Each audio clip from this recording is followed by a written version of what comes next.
souci, hein. Ouais. Vas-y. Bonsoir à tous. Alors, bienvenue pour cette conférence de la Société agricole, scientifique et littéraire du Pyrénées-Orientales. Alors ce soir, ça sera une conférence donc, d'Adrien Barrère sur les mobilités, on va dire, des traginés de Fontpétrouze de la fin du XVIIIe siècle jusqu'au début du XXe, si je ne dis pas de bêtises. C'est ça. Alors maintenant, Adrien Barrère nous présentera son mémoire, donc son M2. Et aujourd'hui, il est depuis pas longtemps doctorant contractuel au laboratoire Framespa de Toulouse. Donc sur la même thématique, on va dire de la mobilité des frontières et sur tout ce thème-là. Donc voilà, ça sera une présentation assez rapide parce que bon, c'était pas moi qui devais la faire, mais bon, c'est pas grave. Donc merci à vous d'être là et maintenant je vais passer la parole à Adrien.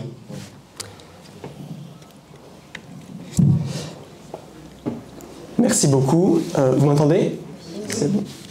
Alors, tout d'abord, je voulais remercier la SASL de m'avoir invité aujourd'hui à vous présenter quelques-uns de mes résultats de recherche de master, comme il vient de le dire, et je vous remercie aussi à vous toutes et tous d'être venus m'écouter ce soir. Alors moi, je suis Adrien Barrère, donc, comme il vient de le dire, je suis doctorant contractuel en histoire moderne à l'université de Toulouse-Jean Jaurès, sous la direction du professeur Patrice Poujade. Les 2 dernières années, j'ai réalisé un mémoire de recherche en histoire sur les voituriers de Fontpétrouze entre la fin du XVIIIe siècle et le début du XXe, donc 1910 pour être précis, à l'université de Perpignan, via Domitia et sous la direction du professeur Nicolas Marty. Alors aujourd'hui, je ne vais pas vous parler de l'ensemble de mes recherches de master parce que ça durait beaucoup trop de temps. Je vais vous parler plutôt des mobilités spatiales que j'ai pu reconstituer des traginaises, des voituriers, des transporteurs de Fontpétrouze. Alors, d'abord, ça veut dire quoi voiturier? Qui sont-ils? Alors, ces derniers, ce sont des individus qui peuvent être soit des muletiers, soit des charretiers ou des rouliers. Donc là, vous en avez un exemple avec la photographie qui est à gauche. Il s'agit d'un muletier qui transporte...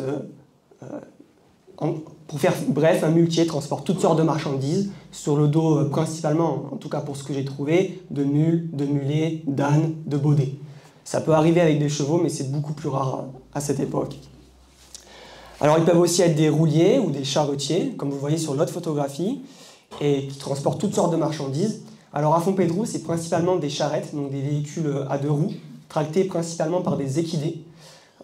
Alors au début, c'est des mules, des mulets, des ânes, des bardeaux, et après, c'est plutôt des chevaux, à la fin du XIXe siècle. En Catalogne, comme vous l'avez déjà entendu sûrement, le mot voiturier, on peut le traduire par traginé. Donc le R ne se prononce pas. Alors mes recherches, elles s'insèrent donc dans un objet assez large, qui est l'étude sociale des acteurs du monde du transport montagnard, du transport terrestre. Et les Pyrénées de l'Est ne forment pas une barrière naturelle, mais bien plusieurs couloirs commerciaux. D'abord entre la France et l'Espagne, aussi entre plusieurs départements français, et également à l'intérieur même du département des Pyrénées-Orientales. Il ne faut pas voir les Pyrénées comme une barrière, bien au contraire. Depuis les années 1980, les historiens, mais surtout les historiennes, ont démontré que les sociétés de montagne sont loin d'être isolées, comme on l'a longtemps pensé, et comme on l'a longtemps dit, d'ailleurs certains le disent encore. Alors ILCS ont étudié notamment les Alpes, le Jura et les Pyrénées dans un contexte de circulation transfrontalière et je me suis inscrit directement dans leur prolongement. Le monde du transport, quant à lui, malgré son importance, n'a fait l'objet que de très peu de travaux. Les historiens et les historiennes lui préférant alors le monde du commerce et des marchands. Pourtant, je pense, et je ne suis pas le seul, que l'étudier permettrait de comprendre davantage la circulation des marchandises durant l'époque moderne, contemporaine et même au Moyen-Âge, à n'importe quelle période, en réalité. Concernant l'Europe du Sud, dans lequel mes travaux s'insèrent, le vide historiographique est moins présent. Il y a bien plus de travaux. Alors on observe une attention soutenue de la part des historiens espagnols, catalans et italiens sur les questions liées au transport et aux transporteurs. Notamment, comme vous pouvez le voir avec ces 3 exemples, la province de Léon en Espagne, en Catalogne et en Italie. Et malgré ces travaux, un pan entier de l'histoire du commerce reste plutôt méconnu. Et mon mémoire s'est alors proposé de mettre en avant, mettre en lumière les acteurs du monde du transport terrestre, ainsi que le transport en tant que tel. Alors quant à moi, je travaille, comme vous l'avez vu sur le titre de ma conférence, de mon intervention, sur Fontpédrouse. Fontpédrouse, c'est une commune qui se situe dans le département des Pyrénées-Orientales, représentée donc son positionnement, je vous l'ai mis sur cette carte assez sommaire, pour vous montrer à peu près où se situe cette commune, même si je me doute que la plupart doivent le savoir, puisque Fontpédrouse est très connu, c'est connu. Alors, le département il peut être divisé, pour le simplifier, en deux grandes parties. À l'est, la plaine, à l'ouest, les montagnes. Celle-ci, elle regroupe 3 pays dits naturels, le Conflent, le Cap-Cyr et la Cerdagne française. Fontpédrouse se situe dans le Conflent. Donc c'est un pays naturel traversé d'ouest en est par le fleuve de la Tête qui comprend 55 communes et dont la capitale, Admise et Prades. Et ce Conflent, les habitants, et même pas que les habitants du Conflent, le séparent entre le Haut Conflent et le Bas Conflent. Fontpédrouse se situe dans le Haut Conflent. Alors cette localité, elle se situe à environ 5 km de Montlouis et à 62 km de Perpignan. Elle se trouve dans la vallée de la Tête, essentiellement sur la rive gauche de ce fleuve, sur un versant sud, une soulane en catalan. La localité, elle est également placée sur la partie basse de la route historique qui traverse d'est en ouest le département des Pyrénées-Orientales. Alors, vous vous en doutez, il s'agit de la route numéro 116, qui en fonction des périodes est dite impériale, royale ou nationale. La 116, c'est l'un des principaux axes routiers du département depuis la fin du XVIIe siècle, XVIIe siècle. Le numéro 116, il lui a été donné en 1824, et auparavant, il s'agissait de la route numéro 136. Et avant 1811, la population l'a désignée sous le nom tout simplement de Grande Route. Cet axe routier a changé de désignation depuis le 1er janvier 2024 et il s'intitule désormais la route départementale numéro 66. Et bon, pour cette présentation, je vais continuer à l'appeler 116 parce que dans nos cœurs, elle reste la 116. Alors, la commune, Fontpédrouse, après avoir été intégrée au canton d'Aulette en 1790, elle rejoint le canton de Montlouis en 1793. Sa position de Fontpédrouse, elle est aussi intéressante par sa limite sud, qui est la frontière avec l'Espagne. Avec une altitude minimale de 880 mètres et une altitude maximale de 2865 mètres, la commune présente donc un profil topographique de montagne, fortement contrasté et caractérisé par de fortes pentes.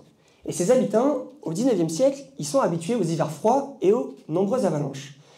Une avalanche de Fontpédrouse a par ailleurs fait l'objet, comme vous pouvez le voir, d'un petit article dans le New York Herald, le 13 mars 1898. Alors comme quoi, quand je vous ai dit que Fontpédrouse était connue, c'est bien le cas, parce que même à New York, Fontpédrouse a le droit à un article.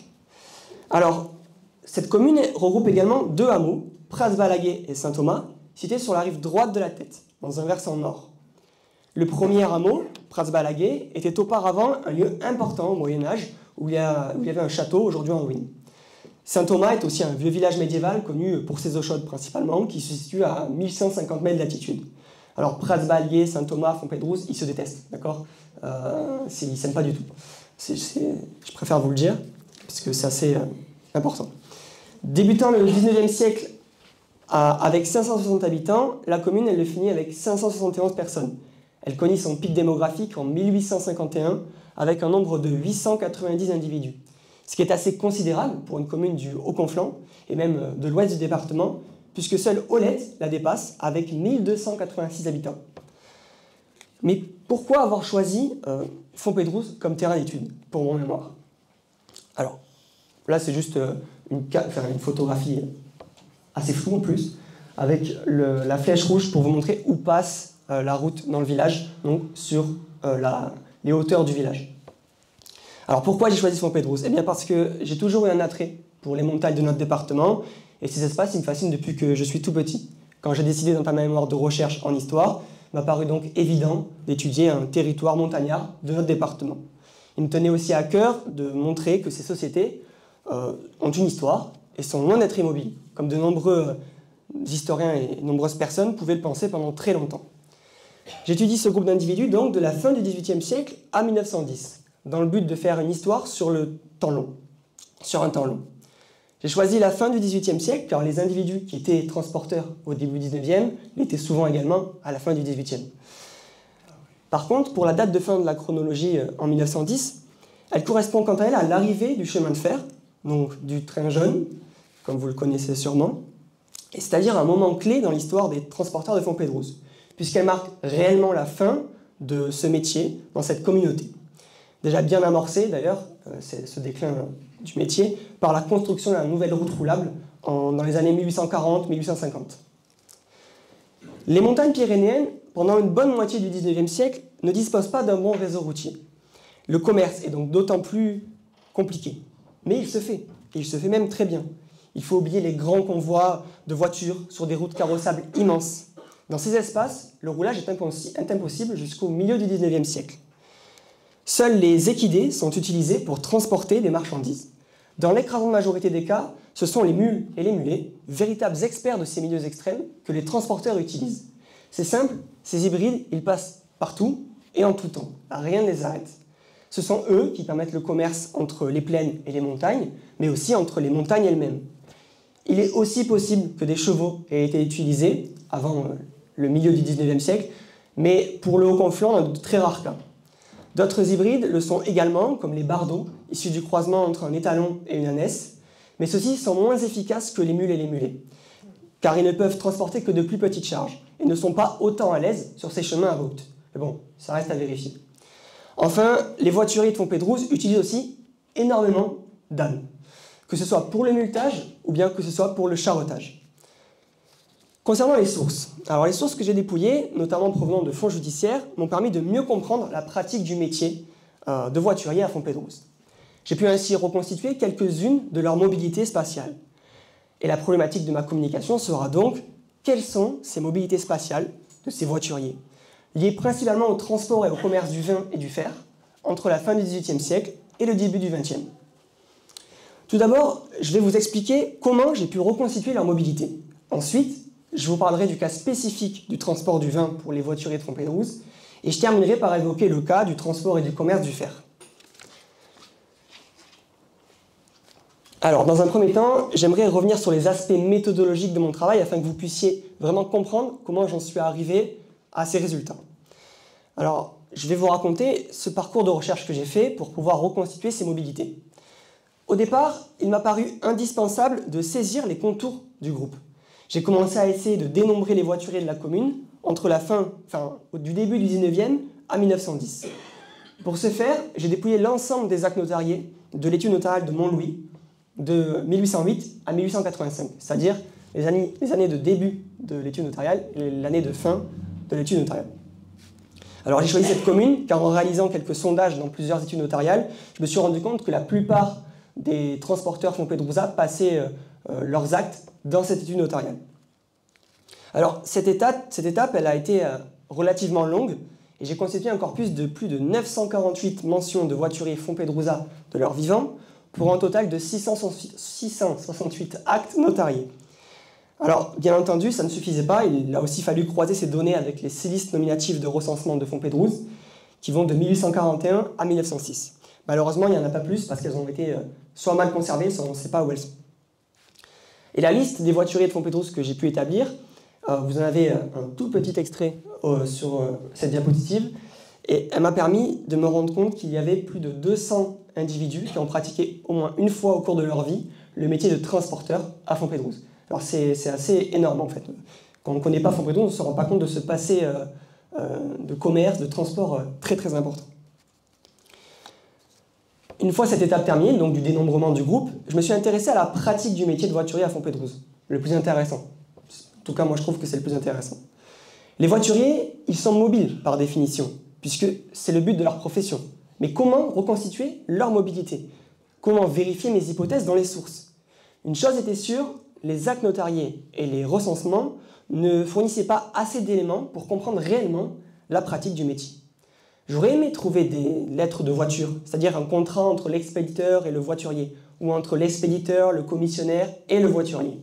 Mais malheureusement, ce type de document est absent de l'ensemble des archives que j'ai pu dépouiller. Aujourd'hui, dans le cadre de ma communication, je m'appuierai tout particulièrement sur un fonds judiciaire, des archives départementales des Pyrénées-Orientales à Perpignan, donc. Il s'agit de la justice de paix du canton de Montlouis. Et donc, les contentieux judiciaires que je trouve dans ces archives, qui concernent les transporteurs de Fontpédrouse, me permettent réellement de reconstituer quelques-unes de leurs mobilités spatiales liées à leur commerce et au transport. Alors, la justice de paix, c'est une justice qui juge par canton, qui juge au civil, mais également au pénal, par le tribunal de simple police. La justice de paix, c'est une juridiction de proximité qui souhaite permettre aux individus de bénéficier d'une justice proche et rapide.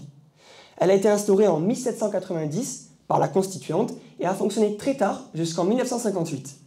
Le but principal de cette justice de paix est de concilier les parties et d'essayer de régler les litiges de la vie quotidienne. Il y a toujours un ou des requérants qui font appel au juge de paix pour engager une procédure contre un ou des individus qui deviennent alors des défenseurs. Dans chaque acte, les requérants expliquent les raisons de leur initiative, puis le ou les défendeurs doivent répondre et se justifier.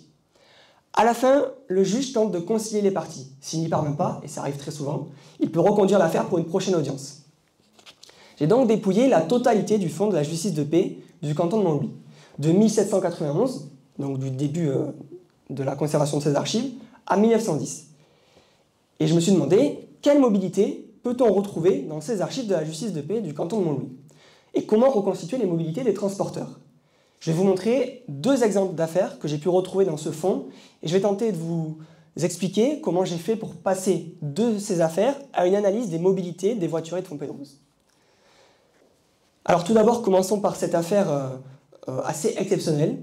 Il n'y en a pas 46 d'affaires comme ça.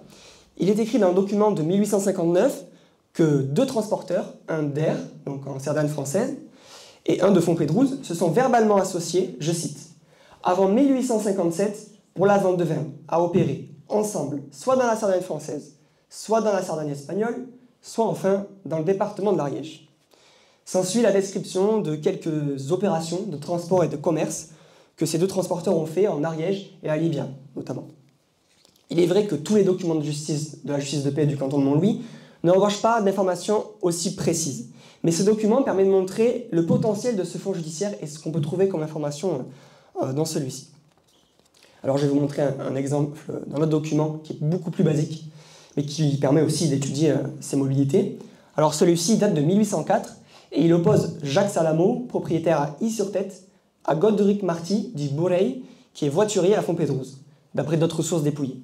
Il est écrit que Jacques Salamo souhaite que, je cite, Goderic Marty, dit Bourreil, soit condamné au paiement de la somme de 92 francs pour lui dû au dit Salamo pour 55 décalitres de vin que celui-ci vendit à crédit au dit Marty. Ainsi, cette audience, elle nous apprend que le voiturier de Fontpédrouse a acheté du vin à un propriétaire d'Y-sur-Tête. Et donc, à partir de ce document, je peux donc dégager quelques informations, notamment sur le transport et le commerce du vin par les transporteurs de Fontpédrouse. J'en viens maintenant à la présentation de plusieurs résultats sur les mobilités spatiales des transporteurs de Fontpédrouse liés au transport et au commerce du vin. En 1811, le maire de Prades écrit une lettre pour le ministre de l'Intérieur dans laquelle il répond à une grande enquête napoléonienne sur le roulage. Alors cette lettre, je l'ai retrouvée aux Archives nationales de Pierrefitte-sur-Seine, juste à côté de Paris, et elle renfermait énormément d'informations. Alors, je cite, « L'objet principal des transports journaliers qui filent sur cette route, c'est-à-dire la 116, en majeure partie pour les habitants de la Cerdagne française et espagnole, est le vin, de la partie de cet arrondissement à Vignoble, que les muletiers viennent y acheter et qui transportent dans des outres partout où ils en sentent le besoin. Mais est-ce que les transporteurs de Fontpédrouse participent au transport du vin? Et puis, de quelle commune provient le vin qu'ils achètent et chargent? Et dans quelle localité le vendent-ils et le déchargent-ils? J'ai trouvé 13 audiences de l'an 5. Donc l'an 5, c'est marqué là. L'an 5, mais moi je ne sais pas, c'est 1796. C'est une année républicaine. Donc de l'an 5 à 1881, j'ai trouvé 13 audiences dans lesquelles se trouvent des informations concernant l'achat ou le chargement de vin par les voituriers de Fontpédrouse. De plus, mon corpus y compte aussi 12 affaires de 1791 à 1899 dans lesquelles il est question là de vente et de déchargement de vin par ces mêmes voituriers. Ces 25 documents y permettent de reconstituer les mobilités des traginesses dans le cadre du transport du vin. Bien entendu, il ne s'agit que d'un aperçu, vous vous en doutez, puisque la plupart des affaires concernent donc des voituriers qui ont eu affaire à la justice. Donc ce n'est pas tout le monde, mais quelques-uns quand même. Dans le cadre de cette intervention, j'ai choisi quelques affaires que je détaillerai plus précisément, afin de vous montrer quelques mobilités spatiales des transporteurs que j'ai pu trouver. Alors la carte que je vous projette, elle met en avant, comme c'est indiqué, les communes dans lesquelles les transporteurs de Fontpédrouse viennent acheter ou chargeaient du vin. Alors, en jaune, c'est des communes qui sont mentionnées qu'une seule fois, et en rouge, des communes qui sont mentionnées 3 fois, ou même plus. Donc, Fontpédrouse est en rouge. En 1796, un transporteur de Fontpédrouse a contracté une dette envers un habitant d'Aulette pour lui avoir acheté du vin. Ce cas peut paraître surprenant, puisqu'aujourd'hui, la culture de la vigne a disparu, ou quasiment disparu, dans cette commune. Pourtant, les habitants d'Aulette ont bel et bien produit du vin. En effet, la vigne y occupe plus de la moitié du sol en 1775, selon l'historienne Geneviève Gavignon-Fontaine, spécialiste de l'histoire du vignoble roussillonnais. Dans une affaire qui date de 1796, il est indiqué que Michel Yagonne, un voiturier de Fontpédrouse, n'a pas remboursé le vin qu'il a acheté à André Cazès d'Aulette. Je cite, « Yagonne a répondu qu'il est vrai qu'il est débiteur envers Cazès du dit vin. » L'achat a dû avoir lieu à la fin du XVIIIe siècle, et Aulette était donc une localité qui cultivait encore la vigne. André Cazès d'Aulette est le cédant, mais son métier, il n'est pas indiqué dans l'acte de justice. Alors qui est-il ? Grâce à une indication d'une collègue historienne, Axel Vernier, ici présente, on a pu retrouver plus d'informations sur cet individu. En outre, elle a trouvé dans les registres hypothécaires de l'arrondissement de Prades une case qui correspond à André Cazès d'Aulette, roulier et anthropositaire de Limonade. Cette inscription d'André, dans ses registres hypothécaires, elle mentionne qu'en 1808, il a vendu un terrain de vigne qu'il possédait à Caudelette, une commune à côté de Prades. Le vin qu'il a cédé au voiturier de Fontpédrouse provenait-il donc d'Aulette ou de Caudelette ? Eh bien, on ne sait pas. Et ça, c'est le travail de l'historien, c'est de chercher, et parfois, on n'arrive pas à trouver des réponses à nos questions. On continue. Les voituriers de Fontpédrouse, ils transportent également du vin au doigt. En effet, en 1843, dans une affaire qui oppose un ancien domestique voiturier à Fontpédrouse, Raphaël Cayrol, à son ancien maître, également de voiturier à Fontpédrouse, Michel Margaille dit « Garçon gros », drôle de surnom, un témoin dit qu'un Fontpédrousat lui avait indiqué qu'il avait acheté du vin à Loupia. Loupia dans le département de l'Aude et pas à Lupia, le nôtre, enfin dans notre département. Alors Loupia, dans le département de l'Aude, se situe à peu près un peu plus de une soixantaine de kilomètres à l'ouest une dizaine de kilomètres à l'ouest de Limoux, et donc à une soixantaine de kilomètres à vol d'oiseau de Fontpédrouse. Alors par où est passé ce Raphaël ? Alors il est possible qu'il soit passé, comme la carte que je vous projette le montre, par la route du Cap-Cyr, puis par Axat, par Quillan, pour arriver enfin à Loupia. Mais en réalité, il est aussi possible qu'il ait pris d'autres chemins, muletiers, plus courts, qu'on ne connaît pas ou qu'on connaît, mais on n'est pas sûr qu'il soit passé par là. Selon le maire de Vinça, dans sa lettre de réponse à la grande enquête napoléonienne sur le roulage dont je vous ai parlé tout à l'heure, Limoux est à 6 pour les voituriers qui s'y rendent avec des charrettes. Raphaël a donc dû mettre au moins une semaine pour arriver à Loupia. Cette affaire, elle démontre donc que ces traginesses de Fontpédrouse sont habitués à faire des trajets longs, sur plusieurs jours, voire peut-être même sur plusieurs semaines. Celle-ci, elle permet également de mettre en avant des relations commerciales entre le Haut-Conflans et le département de l'Aude qui restent encore à étudier, qui n'ont jamais été étudiés en fait, pratiquement. Et cet exemple, il montre aussi le lien de connexion entre les territoires, les muletiers sont des liens entre les territoires, vraiment. Et c'est ça que cette affaire montre. À présent, j'en viens au lieu de vente et de déchargement du vin par les transporteurs de Fontpédrouse. J'ai trouvé 12 affaires, comme je vous l'ai dit tout à l'heure, qui s'étendent de 1791 à 1899, qui traitent de cela. Ceux-ci transportaient-ils uniquement du vin uniquement en Cerdagne, comme le disent la plupart des auteurs et des sources? Et comme dit précédemment, les documents de justice ne montrent qu'un aperçu de ce que pouvait être le transport du vin. Ils peuvent tout à fait aller transporter du vin dans l'est du département ou bien ailleurs. Cette seconde carte, elle présente donc ces résultats. Elle montre que la plupart du transport et du commerce du vin se dirigent vers la Cerdagne et aussi vers l'Ariège, comme c'est indiqué dans le petit cadre à côté de la légende. Alors, ça ne veut pas dire que les transporteurs de Fontpédrouse, comme je vous l'ai dit, ne vont pas transporter et commercer le vin qu'ils ont acheté dans le Bas-Conflans notamment, ou même dans la plaine roussillonnaise. Une affaire devant la justice de paix du canton de Montlouis a révélé de nombreuses informations sur la vente de vin à Libia et en Ariège par deux voituriers. Alors, il s'agit de l'audience qui date de 1859, dont je vous ai parlé tout à l'heure, au début de mon introduction, dans laquelle Paul Solé, voiturier à R, en Cerdagne française, fait citer Jean Marty dit Host, voiturier à Fontpédrouse. Ce sont les deux transporteurs qui se sont verbalement associés, donc je vous ai parlé tout à l'heure, si vous vous en rappelez. Alors, ils ont transporté du vin, ils ont commercé également du vin en Cerdagne et en Ariège. Le vin qu'ils transportaient provenait-il du département des Pyrénées-Orientales? Alors il semble que ce soit l'hypothèse la plus vraisemblable. Et s'il s'agit de vin roussillonnés, alors ce document montre un commerce de vin entre le Roussillon et l'Ariège par les montagnes. Et cette audience de 1859, elle permet également de découvrir le type de vin transporté et vendu par Jean et Paul. En effet, il est question de vin blanc, je cite, d'une première vente de 13 décalitres de vin blanc, mais aussi de vin ordinaire, c'est-à-dire sûrement du vin rouge de table. Je cite, d'une autre de vin ordinaire vendu par lui, Jean Marty, requis après l'avoir porté à Libyen. Et donc ceci révèle que la demande en vin des populations ne concerne pas uniquement le vin rouge, mais également le vin blanc. Si le vin semble être l'un des principaux produits que les transporteurs de Fontpédrouse transportent et commercent entre la fin du XVIIIe siècle et 1910, ce n'est pas le seul produit. Il y a notamment le fer.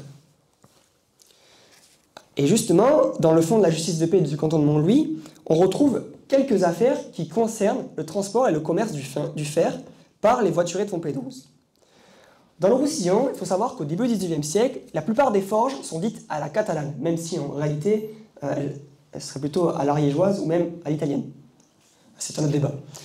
Et utilisent des processus technologiques de réduction directe, c'est-à-dire sans passer par l'étape de la fonte. Le Haut-Conflent est un territoire dans lequel quelques forges sont encore implantées au XIXe siècle. Il y a notamment les forges de Thuès-Entrebaix et de Nières, à proximité de Fontpédrouse, comme le montre la carte que je vous projette. La deuxième moitié du XIXe siècle marque un déclin de ces forges à la catalane, concurrencées par les hauts fourneaux et le fer étranger. Les traginesses, ils sont indispensables pour le fonctionnement de ces forges. Ils doivent amener le minerai et le charbon jusqu'à la forge, puis une fois transformé, ils le transportent hors de la forge pour qu'il soit vendu. De quelle manière les voituriers transportent-ils et commercent-ils ce fer des forges du Haut-Conflent? Tout d'abord, il sera question d'étudier en détail les contentieux judiciaires qui concernent le transport et le commerce du fer de la forge de Thuès-Entrebaix au début du XIXe siècle. Ensuite, on s'attardera sur les dernières informations du transport et du commerce du fer par les transporteurs de Fontpédrouse durant plutôt la deuxième moitié du XIXe siècle. Comme pour le vin, il est difficile de savoir si le fer était l'objet d'un transport assidu ou plutôt rare. Toutefois, il est possible de reconstituer quelques informations autour du commerce et du transport du fer dans certaines affaires judiciaires. En effet, il y a 6 affaires de la justice de paix du canton de Montlouis, de 1802 à 1873, qui permettent de relever la présence de voituriers de Fontpédrouse qui participent au transport et au commerce de fer. Il s'agit donc d'un corpus plutôt réduit, en comparaison avec celui du vin, mais qui révèle quelques informations très intéressantes.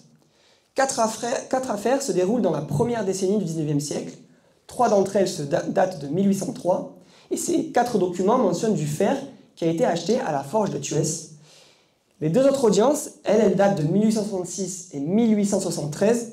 La première, elle indique qu'un voiturier de Fontpédrouse a transporté du fer et du charbon pour le compte d'un maître de forge de Nières. La seconde mentionne indirectement le transport et le commerce du fer sans en indiquer la provenance. Les voituriers de Fontpédrouse participent donc au commerce et au transport du fer, notamment des forges de Thuès et de Nières. Durant le mois de janvier 1803, Jean Tellière, négociant à la forge de Thuès-Entrebaix, attaque à 3 reprises différents voituriers de Fontpédrouse. Il leur reproche de ne pas lui avoir remboursé les quelques quintaux de fer qu'ils lui ont pris à la forge.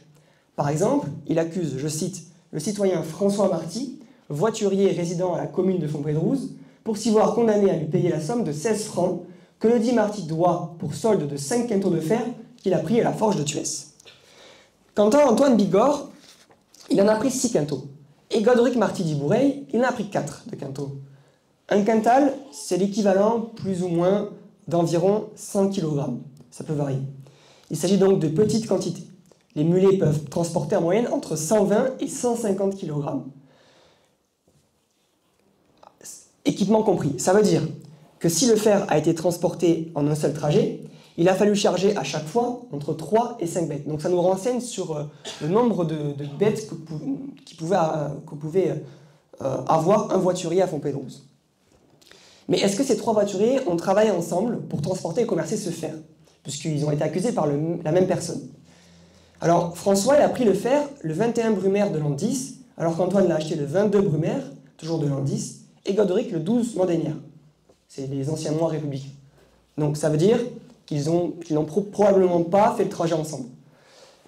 Et peut-être qu'ils travaillent ensemble. En tout cas, pour ces fois-là, ils ont sûrement été tout seuls.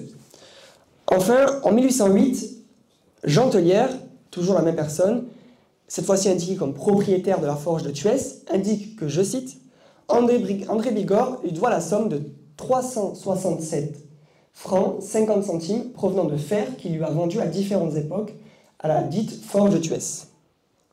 Alors la quantité, là, elle n'est malheureusement pas indiquée. Mais ça veut bien dire qu'entre ce Jean Tellière et les voituriers de Fontpédrouse, il y a un commerce qui s'est noué depuis quelque temps. Il est donc sûrement habitué à vendre du fer de ses forges aux voituriers de Fontpédrouse. Il est même possible qu'il en engage certains pour transporter du fer, ou même du minerai ou du charbon. Mais on n'en sait pas plus. De 1808 à 1866, aucun document judiciaire ne mentionne l'achat ou le transport de fer par un voiturier de Fontpédrouse. Alors est-ce qu'il est possible de donner tout de même quelques explications sur cette absence? La première hypothèse, c'est qu'il n'y ait pas eu de litige entre un traginé de Fontpédrouse et un autre individu concernant la vente ou le transport de fer. Et s'il en existe, ils n'ont pas fait l'objet d'un recours devant la justice de paix du canton de Montlouis ou même devant le tribunal de Prat que j'ai aussi dépouillé. Ensuite, la forge de Thuès semble avoir réduit son activité dans les années 1830, puis a dû cesser de fonctionner aux alentours du milieu du XIXe siècle. Ainsi, dans les années 1860, seule la forge de Nières paraît encore active dans le Haut-Conflent. Les voituriers de Fontpédrouse ont peut-être continué à acheter et à transporter du fer, mais dans de plus faibles quantités.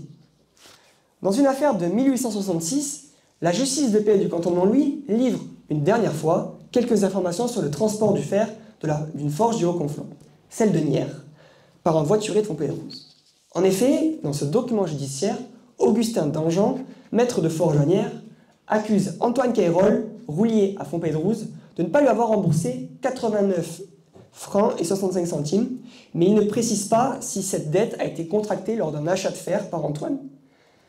Antoine, à cette accusation, il oppose reconventionnellement à cette somme, je cite, « Primo, 24,50 francs de transport de charbon, secundo, 13 francs de transport de fer, le tout du Pont-Neuf à Formiguère et de Formiguère à Pont-Neuf, tertio, 18 francs pour un voyage qu'il lui a fait faire de Fontpédrouse à Pont-Neuf, pour y charger du fer qui ne s'est pas trouvé sur lieu d'enlèvement et qu'il fut obligé de s'en retourner avec sa charrette vide. » Alors qu'est-ce que ça nous apprend tout ça? Antoine, il aurait donc transporté du charbon et du fer pour le compte d'Augustin à plusieurs reprises. Il s'agit du seul exemple de transport de charbon par un voiturier de Fontpédrouse que j'ai pu trouver dans les archives pour le compte d'un maître de forge. Mais c'est quoi le Pont-Neuf? Je me suis demandé, c'était où? Qu'est-ce que ça veut dire? Alors, il semblerait, après quelques recherches, qu'il s'agit de ce qui est aujourd'hui connu sous le nom du moulin du Pont-Neuf, ou en catalan Molí del Pont-Nou. Comme le montre la carte de ce que je vous projette, cet ancien moulin se situe entre Nières et Soignas, en contrebas de la route 116, et sur la rive gauche de la Tête. Il est probablement plus simple pour le voiturier de Fontpédrouse de retirer le fer de la forge de Nières à Pont-Neuf, à côté de la 116, plutôt que d'aller jusqu'à la forge de Nières, qui est un peu plus éloignée. Bon, c'est pas très loin, mais c'est un peu plus éloigné. Et puis on ne sait pas si le chemin entre ce Pont-Neuf et la forge est carrossable. Donc ça voudrait dire laisser la charrette, prendre un mule ou un mulet, reprendre le... Enfin, vous comprenez le problème. Donc il se dirige du Pont-Neuf jusqu'à Formiguère et Fontpédrouse à différentes reprises. Donc je vous ai représenté ce chemin assez sommairement jusqu'à Formiguère. Et de Formiguère, on ne sait pas vraiment ce que devient le fer. Vraisemblablement, il y a des marchands du Cap-Cyr qui viennent le récupérer pour l'exporter bien plus loin. Alors, Formiguère, c'est pas très éloigné de Nières et de Fontpédrouse. Le trajet doit donc se faire en une seule journée en charrette, en prenant la route 116 jusqu'à Montlouis, puis la route 118 en traversant le Cap-Cyr. Mais pourquoi avoir chargé Antoine de transporter le fer jusqu'à Formiguère? Un marchand capsinois a-t-il ensuite acheté ce fer à Nières? Et comme toujours, L'historien, il est coincé, on n'a pas de réponse, pour l'instant. Finalement, jusqu'à présent, les documents qui ont été évoqués concernent uniquement l'achat de fer ou le transport de celui-ci, mais il reste à savoir ce que devient le fer acheté par les voituriers de Fontpédrouse. Et seule une affaire devant la justice de paix du canton de Montlouis permet de connaître le devenir du fer acquis par un traginier de Fontpédrouse. En 1873, Joseph Bonéric, maçon à Fedges, accuse Joseph Aspero, roulier Fontpédrouza, d'avoir déposé 3 paquets de fer dans sa remise sans son autorisation. Je cite. « À le débarrasser sans retard des 3 paquets de fer que celui-ci a déposés, il y a quelque temps, dans la remise du requérant, à l'absence et à l'insu de ce dernier. » Bon, en réalité, le roulier répond que c'est la femme de Joseph qui lui a dit qu'il pouvait le poser, mais en fait, il n'a pas dit à son mari. Toujours pareil, on ne sait pas qui dit vrai, qui dit faux. Et donc, Joseph Aspero, le roulier, il répond que non, il ne s'agit pas de 3 paquets de fer, mais de 5 paquets de fer, de 40 kg chacun. Et il ajoute que Bonéric, il refuse de les lui rendre. Il déclare également que cette conduite de Bonéric est la cause que les maréchaux auxquels ce fer était destiné, se plaignant de manquer de cette marchandise, ont déclaré à Aspero, au roulier donc, qu'ils ne le chargeraient plus de leur transport. Alors là, il est dégoûté le roulier, parce que son commerce est en péril. Alors, Joseph Aspero, d'après ce document, il semble donc chargé de transporter du fer pour le compte des maréchaux ferrants, probablement du Haut-Conflans et de Cerdagne. Alors, est-ce qu'il lui arrive de vendre ce fer à ces maréchaux, ou bien est-il uniquement chargé de le leur transporter? On ne sait pas vraiment, on ne sait pas non plus où il se situe et de qui il parle. Le fer transporté par Aspero, il provient probablement de la forge de Nières, puisque, comme je l'ai dit, à cette période, il n'y a plus que cette forge qui fonctionne, mais rien n'est sûr. J'en arrive finalement à la conclusion de tout cela. Alors, que conclure? Bien entendu, il ne s'agissait pas de rentrer dans le détail lors de mon intervention, mais de mettre en avant le potentiel des archives de la justice de paix du canton de Montlouis. Celles-ci, elles permettent véritablement de reconstituer les mobilités du groupe des voituriers de Fontpédrouse, notamment pour le transport et le commerce du vin et du fer. Mais nous pourrions faire de même pour le transport des grains et pour d'autres produits. Je pense notamment à une affaire de transport et de commerce de fumier de brebis de Cerdagne vers Saint-Laurent de Saint-Lampe, avec un problème de sachets qui sont humides et le fumier n'est plus correct. Ils transportent aussi beaucoup de pommes de terre, par exemple. Au XIXe siècle, les voituriers de Fontpédrouse commercent et transportent donc du fer des forges du Haut-Conflans. Certains en achètent pour le revendre, d'autres sont chargés de le transporter pour le compte d'autres individus. Cela confirme donc l'ambivalence du métier de transporteur de Fontpédrouse, puisque ça questionne la proximité entre l'action de transporter et l'action de commercer. Et je me suis rendu compte qu'en réalité, ce sont plus des transporteurs marchands que des transporteurs au sens strict du terme. Alors pourquoi ils sont appelés transporteurs? Est-ce que c'est une question d'identité, de fierté? On ne sait pas vraiment. Est-ce qu'ils transportent souvent le fer du Haut-Conflans? Ou s'agit-il d'un transport occasionnel? On ne sait pas. Existe-t-il des voituriers Fontpédrouza spécialisés dans le transport et le commerce du fer, comme pour le vin? On ne sait pas non plus. Le Fonds de la justice de paix du canton de Montlouis ne permet pas de répondre à ces questions. Néanmoins, je pense qu'en le dépouillant de manière systématique, comme j'ai pu le faire, il permet de révéler les produits que peuvent transporter et commercer les voituriers de Fontpédrouse.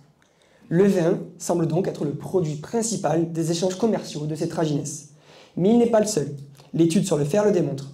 Il faudrait dépouiller d'autres archives de justice de paix dans d'autres cantons pour essayer de saisir davantage la nature et la quantité des produits transportés et commercés par les transporteurs Fontpédrouza entre la fin du XVIIIe siècle et 1910. Et j'espère à présent, quand vous passerez à Fontpédrouse, peut-être que vous y arrêterez, et peut-être que vous penserez à ces traginesses de Fontpédrouse qui ont fait la fierté de ce village et qui ont permis à l'économie montagnarde de notre département de fonctionner pendant très longtemps. Je vous remercie et je reste à votre disposition pour toute question ou remarque. Merci.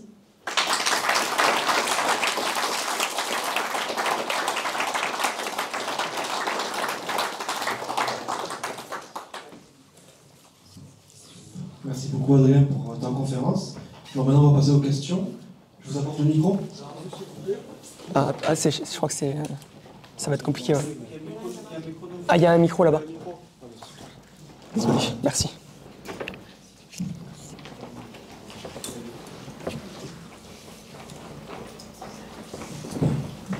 Merci, bonjour. Bonsoir, plus exactement.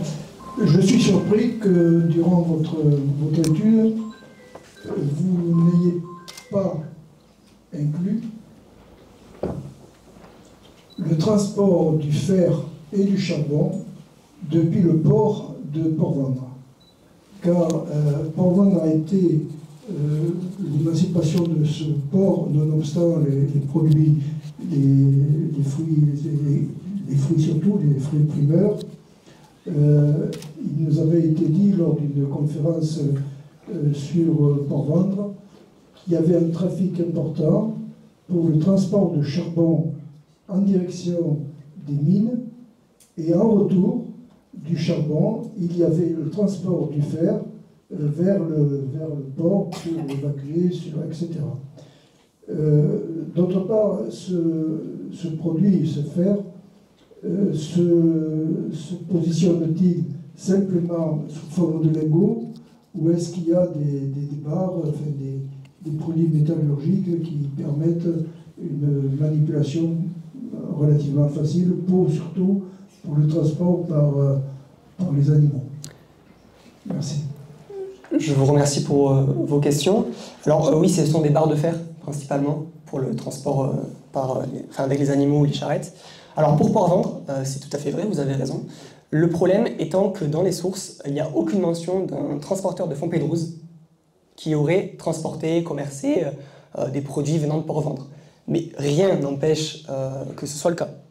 Ensuite, le problème, en fait, c'est que Port-Ventre, donc qui est au sud du département, je pense que c'est plutôt l'affaire des voituriers du Val-Espire ou de la côte. Et parce que de ce que je vois dans le transport et commerce des produits, c'est que le sud du département, ils n'y vont jamais, les transporteurs de Fontpédrouse. Je pense qu'ils sont plus vers le nord ou plutôt vers l'ouest. Donc il faudrait voir en dépouillant, par exemple, des archives de justice de paix plus proches de Port-Ventre, de Perpignan. Et là, peut-être qu'on trouverait des voitures de Fontpédrouse qui transportent des produits qui auraient débarqué à Port-Ventre. Mais c'est tout à fait possible. Mais comme toujours, je me raccroche aux sources. Et donc, voilà. Mais tout à fait pertinent. Merci. Oui, une autre question. Bonjour. D'abord, je vous remercie et je vous félicite pour votre intervention et la passion que vous y mettez. C'est très important dans la vie, et surtout quand on doit faire passer des archives auprès d'un public qui peut être très large. Alors, j'avais plusieurs questions concernant le fait de s'intéresser soit à Fontpédrouse, puisque ça a été dit en passant au début, soit à Prats-de-Balaguet ou Saint-Thomas. Je ne dis pas que ce soit de grandes capitales, mais même Prats-de-Balaguet était quand même chef-lieu de la commune, de la paroisse, et qu'elle a perdu sa centralité au XIXe siècle au profit de Fontpédrouse, et certainement grâce à l'importance de cette réginesse. Et donc, voir si justement ceux que vous avez trouvés comme Fontpédrousats sont-ils des gens strictement du village de Fontpédrouse, ou est-ce qu'on trouve aussi des gens de Saint-Thomas ou des gens de Prats-de-Balaguet? Et sur ce, la question vient un peu sur ce qui m'intéresse, on en a eu parlé autrefois. Est-ce que vous êtes intéressé dans ces mobilités à la géographie matrimoniale de cette aginesse, à savoir des gens qui bougent autant que ça? Est-ce qu'ils vont se marier entre eux? Est-ce qu'ils vont se marier et se reproduire au village? Ou est-ce qu'ils vont prendre épouse entre Livia et Saint-Laurent-de-la-Salanque? Soit dit en passant, je suis tout à fait d'accord avec vous quant à l'explication de pourquoi on ne les trouve pas à Port-Ventre. D'abord, il faut penser aussi que Port-Ventre n'en est qu'à ses débuts, quand on est au début du XIXe siècle. Et deuxièmement, c'est vrai qu'on vit sur un axe fondamental qui est l'axe de la tête. Ça, c'est quelque chose que... J'aurais des réponses, si vous voulez, à ces questions-là pour la période moderne, mais je vous les pose pour la période contemporaine, c'est celle qui vous intéresse. Merci beaucoup pour ces questions.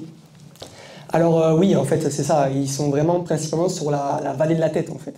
Ils suivent la tête, en fait. Et la route a aussi fait ça, suivi le fleuve. Alors, pour revenir à chacune de vos questions, pourquoi Fontpédrouse? Parce que je l'ai dit assez rapidement, c'est parce que j'aime les territoires de montagne, notre département, etc. Mais d'un point de vue scientifique, pourquoi? Eh bien, parce que, tout d'abord, c'est Nicolas Marty, mon professeur, qui avait trouvé beaucoup de mentions de voituriers de Fontpédrouse dans les archives que lui dépouillait. Donc j'ai commencé comme ça et je me suis rendu compte de l'importance qu'avait ce village. Et au début, je me suis dit, bon, je prends Fontpédrouse, mais finalement, pourquoi pas Olette? Il doit y avoir aussi beaucoup de transporteurs à Olette. Et bien, je me suis rendu compte qu'en fait, il n'y avait que Fontpédrouse où il y avait autant de transporteurs. Parce qu'en fait, c'est vraiment un lieu de passage très important entre le Piémont pradéen et la Cerdagne française, le Cap-Cyr. C'est très bien placé. Et ce, depuis très longtemps, depuis la fin du XVIIe siècle, en fait, ces transporteurs sont là. Depuis la construction ou rénovation du chemin de la Grande Route qui a après donné la route qu'on connaît aujourd'hui. Pourquoi pas Prats-Balaguer et Saint-Thomas? Parce que comme je voulais étudier ces transporteurs, en fait, ils ne viennent pas du tout de Prats-Balaguer et Saint-Thomas, même si, on en a parlé tout à l'heure, mais il y a un certain Yagon qui est né à Prats-Balaguer, qui s'est même marié, je crois, à Prats-Balaguer, et qui finalement finit par vivre à Fontpédrouse, parce que pour le commerce et le transport, c'est là qu'il faut être. Alors, ça ne veut pas dire qu'il n'y ait jamais eu de transporteurs ou de marchands transporteurs à Prats-Balaguer ou à Saint-Thomas, mais j'en doute parce que, comme je l'ai dit, ils se détestent vraiment. J'ai des lettres où ils se critiquent fortement, et donc je pense qu'il y a vraiment une notion d'identité voiturière à Fontpédrouse, et donc une volonté à s'installer là comme on veut être transporteur, et puis y faire souche.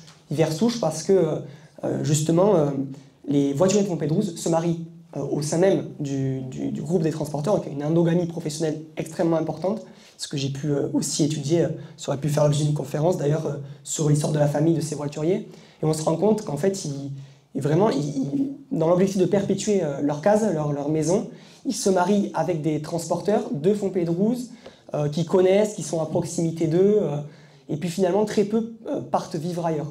Ou alors à la fin du 19e siècle, ou au moment où il y a la route roulable qui est construite, et puis l'arrivée du chemin de fer qui met un coup final à ce transport et ce commerce.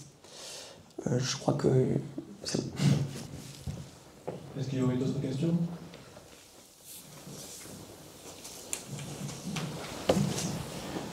Merci beaucoup pour votre intervention. J'ai une question en fait sur la méthodologie. Vous dites que vous avez regardé les actes notariés.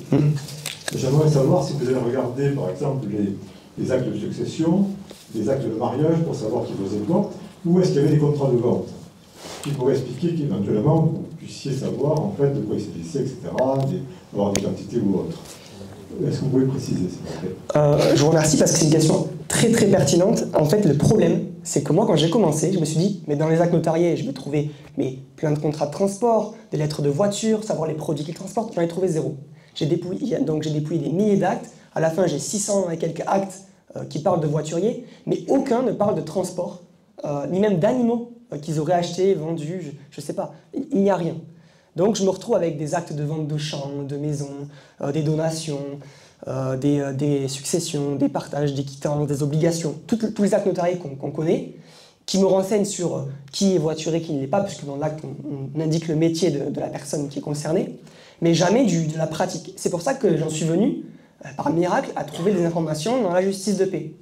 Parce que même dans la justice, l'arrondissement de Prades, où il y a un tribunal de première instance, il n'y a pas grand-chose sur Fontpédrouse. Donc c'est pour ça que je ne peux pas dire plus grand chose sur ces questions de nature de produit, de quantité et tout cela.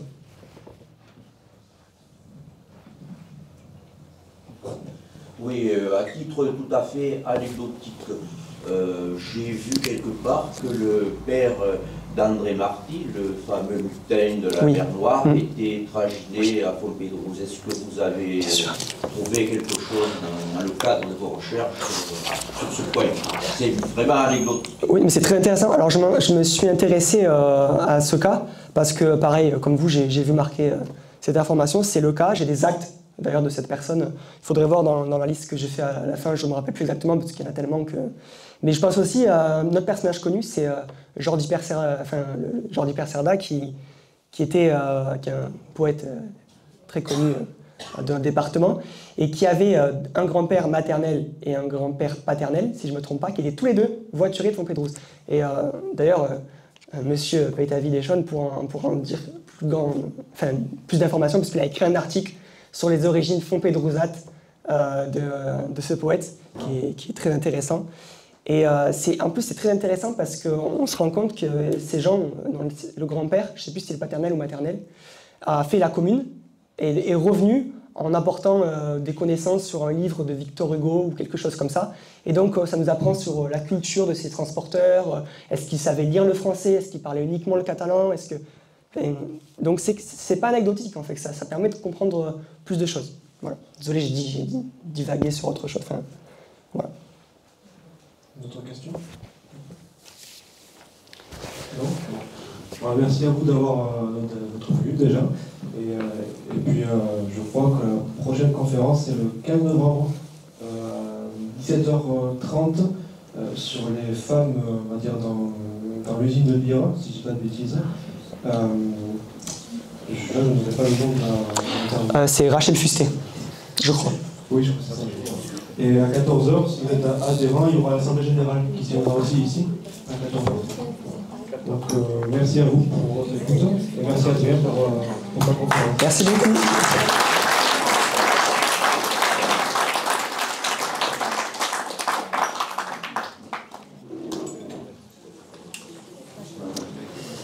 Allez. C'est gentil, merci. En fait, le micro était trop bas. Du coup, j'étais comme ça tout le temps. C'était un peu... Ouais, je sais pas, il fallait me relever. Mais c'est pas grave, c'est pas grave. Hop. Salut, Barré. Catalaburro, ça vient de là aussi. Mais si. Les Gabaccio Porto. Oui. Je me suis régalé.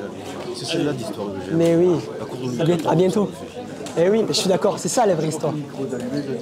Oh, vous avez raison, je pense pas. Moi aussi. Cette histoire de Cerda. Votre article, il m'a sauvé la vie. Ça m'a... C'était le truc qui m'a mis un jour pour se congrès. Oui, j'ai vu sur le colloque, 2001, il est. Eh ben, ça m'a beaucoup aidé. Avec le livre de Victor Hugo, tout ça. Qui s'appelle le Cerda et qui est lié à Sayaoui, il n'a rien à voir. Non, c'est Pompéi-le-Rose. Eh oui. À bientôt, merci. Bonjour. Je m'appelle, je suis journaliste à la Semaine du Roussillon. Ah, enchanté. Et j'avais prévu de faire une page sur vous et sur vos voituriers. Ben, incroyable. Je suis preneur, oui, bien sûr. Donc, bon, je peux pas maintenant. Tranquille, ça tu peux faire la page.